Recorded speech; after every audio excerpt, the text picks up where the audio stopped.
Hello everybody, welcome back to the channel. So in today's video, we are going to be talking about the match between Frankfurt and FC Barcelona. This is going to be the match review, and we are going to be discussing the 4 things that we have learned. We are going to be talking about what good things went on within this game and what bad things have we learned from this match. Look, we know that Barcelona did tie against Frankfurt 1-1. It was not the best game, but within this video, we are going to be discussing one of the good things that did happen within the match. So if you guys are new here, welcome to the channel. I'm happy that you guys are here, but before we go into any of this, I do want to talk about the OneFootball app. The OneFootball app, it is the best football app that you could find within the App Store. If you do want to find out what's currently going on with your favorite team or your favorite player, if you do want to find out any stats about a specific player or any team that they played against, all of that is going to be compact within the OneFootball app. It's a very, very reliable app that's going to inform you immediately and live regarding anything that's going on in the football world. If you do want to download the OneFootball app, you can so by scanning the QR code that you do see here on the screen, or if not, there's also going to be a link down in the description box down below. It'll take you straight to the App Store. You would be able to download the OneFootball app and then you'll be set and done from there. But now let's get back into the video. So look, here's one thing that I do want to say about this game. Yes, it was 1-1, and it was 1-1 for a very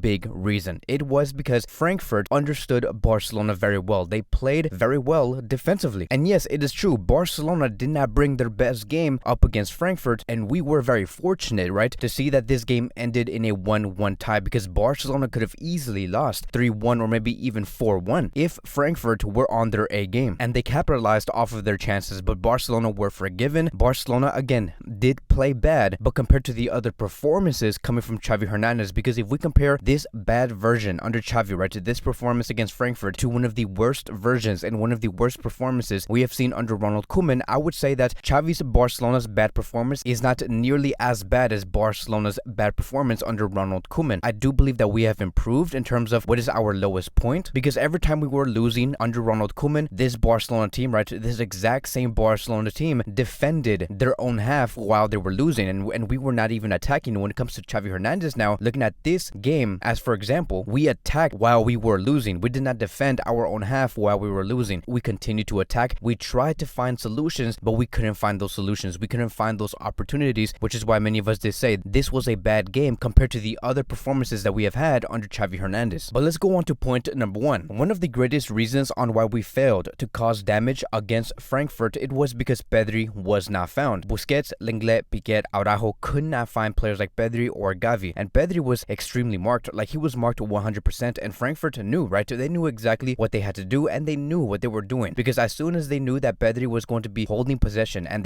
he receives the ball coming from Lenglet or Piqué or Araujo, Barcelona's attack will unlock, and Frankfurt did not want to let that happen. And so I am going to be showing you guys some frames so you guys can see exactly what I am talking about. You can see that players like Piqué or Araujo could not even find Busquets, let alone Pedri. And so because Piqué couldn't find any player to pass it to into the midfield, right, this is like something that we do see in every game, because Barcelona is really good at that. We saw that against Sevilla, Real Madrid, etc. But because Piqué couldn't find any opportunity, anywhere to pass it to within the midfield, he passes it towards Araujo. Araujo receives it as a right back, and he misplaces the ball. He was trying to pass it towards Pedri, but one of the players from Frankfurt were very attentive of what was going on, and Frankfurt received the ball, they had possession, and they went on the counter and left Pedri and Gavi out of this picture, out of this counterattack that was going against us, which is exactly what they wanted. They wanted to minimize the opportunities of Pedri and Gavi getting the ball and taking Pedri and Gavi out of the picture. That is going to be the main theme from this video. Let's head on towards another example, because another option that Barcelona could have gone for was Aubameyang. This is going to be another point within the first point. Aubameyang was someone that was trying to receive the ball. We knew Barcelona's game, because we know that Aubameyang is someone, like, I would say, as another option if Pedri or Gavi cannot receive the ball. The only thing that he does have to do is drop deep, receive it, and then do a 1-2 with Ferran or Dembele or whoever's there on the pitch. But we could not even do that because Frankfurt was already pressing Aubameyang before Aubameyang could even receive the ball. And I'm going to be showing you guys more frames so you guys can see exactly what I am talking about. As soon as Frankfurt does take the ball away from Aubameyang, Frankfurt does go on the counter attack, and the same thing goes on over and over again. Notice how I am going to continue to say this again. It leaves Gavi and Pedri out of the picture because Frankfurt wanted this. They knew that Pedri and Gavi do sit very high, and so if they do win the ball in the middle of the pitch, if they take away the ball from either Busquets or Aubameyang, Pedri and Gavi are not going to be there because their main position is to sit very high, and they wanted that advantage every time they went on the counter. And now let's move on towards point number 2, and this is where we are going to go into more positivity, right? right? And I want to talk about Ferran Torres. Ferran Torres did continue to impress. Ferran Torres continues to show that he is a monster in terms of his movement, his ability to unmark himself. Frankfurt had a very tough time trying to mark this player, and there were moments where Ferran Torres was open, trying to make himself available, running to space,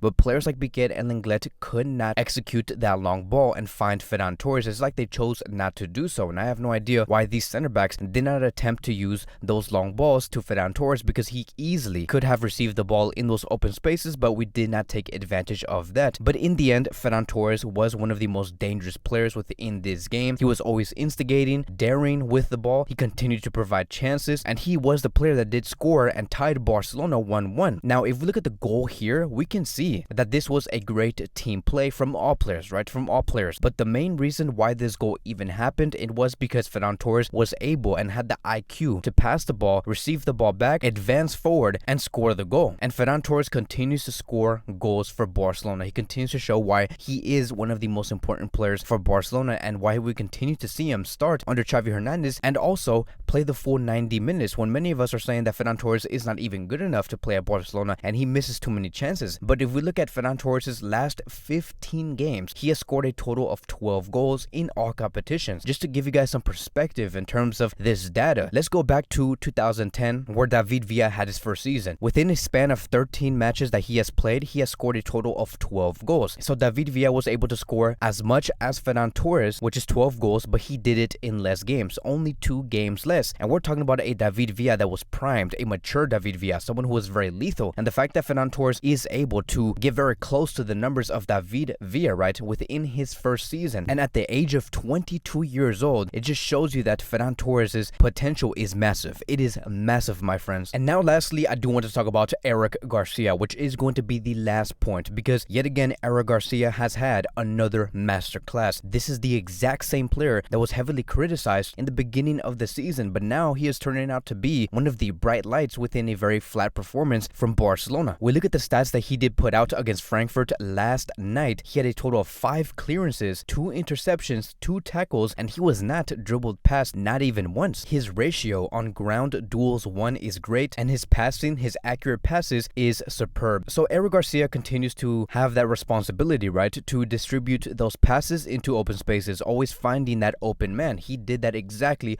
against Frankfurt. He was able to find Gavi, Pedri, Frankie, and many other midfielders many times, and this is exactly why Eric Garcia was brought in. This is what we expected coming from this center back. This is why Xavi Hernandez continues to benefit from someone like Eric Garcia, because he is what Barcelona do need, because Barcelona do rely on center backs that are able to break the line from the opposition. Eric Garcia can't do exactly that. It gives Barcelona such a great advantage. And even when Eric Garcia was pressed within this game, Eric Garcia always found that open player. So the growth that this player is having, it is loved by everyone, because not only that, but defensively, when it comes to him doing a 1v1 or trying to track back, he corrects his own mistakes. If he loses the ball, he hustles, right? He hustles to get that ball back, marks the player, and never leave that player room to even breathe. And there were many moments where Eric Garcia did lose the ball. You guys can just go watch the game again. I'm just going to give you guys an example so you guys can see what Eric Garcia tends to do now. If you guys do want to go on the 69th minute and 49th second, right, between Barcelona and Frankfurt, you can just see Eric Garcia making a mistake. He corrects his mistake and he wins the ball back. This is something that we do love to see. This is someone who is aiming to become a complete center back, and it just shows you that you do not need to be the tallest or most physical defender to really have a great game day in, day out. And Eric Garcia is doing that 100%. So props to Eric Garcia for improving his game, and hopefully he continues to grow as a player as time does go by. But that is going to be wrapping up today's Barcelona post-match review. Thank you guys so much for watching. If you guys are new here, welcome to the channel. Please like, subscribe, comment, and I will see you guys in the next video.